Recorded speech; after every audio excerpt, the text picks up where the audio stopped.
Hi to all my friends. Share lang nako akong cat si Luna. Bali, adapted na mo ni siya nga cat. Nakita na mo kilid sa unitap. Na-notice mo gud na ako nga medyo luya siya. Then, ang color sa iyang skin medyo nag-yellowish siya. Tapos, ang iyang ears, ang iyang eyes po nag-yellow. So, naka-decide ni sa kong anak nga dadon na lang na mo sa vet. So, gidala na mo sa vet.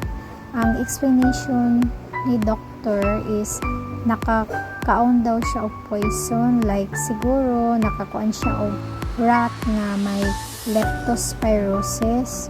So gihatagan jud siya og mga medication, like tulo to kabuk medication ang gireseta sa iyaha. Medyo na-worried gani akong youngest daughter kay siya man gud ang 4 mom ani ako ning gihatag sa iyaha.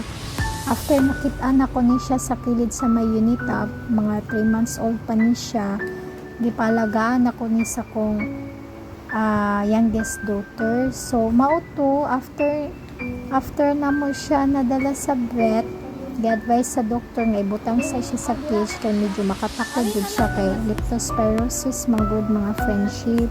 So, need jud siya i-cage, dili siya palaglaag, din ang iyahang hugaw or iyang ihi dito jud ilabay sa layo or direct sa drainage kay basin daw matakda ng uban niyang mga